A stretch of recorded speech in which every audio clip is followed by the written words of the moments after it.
तर आज आपण इथे व्हेज बर्गर बनवणार आहोत। तर व्हेज बर्गर साठी लागणारे साहित्य बघा, हा आलू,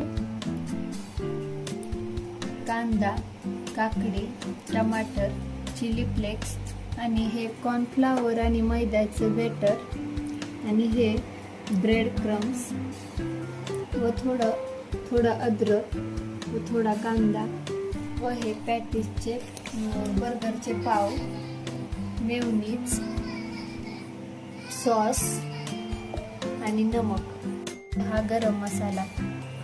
तर एवढे साहित्य इत्यादी साहित्य आपल्याला बर्गर बनवण्यासाठी लागणार आहे।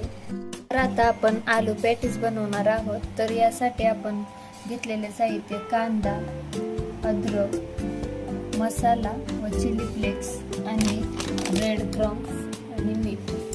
तर आपण याच्यामध्ये मसाला व सर्व साहित्य टाकून एकजीव करून घेतला आहे। तर याची आपण टिक्की बनवूयात। तर इकडे आपण एका साईडला पाव भाजायला ठेवले आहेत। तर इथे आपण आता पॅटीस बनवू। या पॅटीसला आपण आधी या कॉर्नफ्लॉवर आणि मैद्याच्या बेटरमध्ये मिळवू। त्यानंतर ह्याच्यामध्ये आपण हे लावून घेऊ याला। तर या ठिकाणी आपल्या सगळ्या टिक्की तशाच प्रकारे तयार झाल्या आहेत। तर आपल्या इकडे तेलही गरम झालं आहे। इकडे आपलं तेलही गरम झाले आहे। याच्यात आपण ह्या टिक्की तळून घेऊ। तर या ठिकाणी आपण स्लो गॅसवर ह्या टिक्की तळायला ठेवल्या आहेत। तर या ठिकाणी आपले टिक्की फ्राय झाले आहेत। तर आपण याला काढून घेऊ। तर आपण याला सॉस आणि मेयोनीज लावून घेऊ। साईडला आपण सॉस लावला, दुसऱ्या साईडला मेयोनीज लावून घेऊ।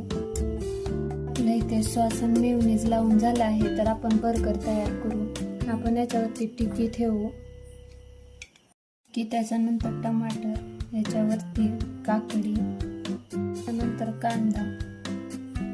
तर या ठिकाणी आपलं असं छान असं प्रकारे बर्गर तयार झाला आहे।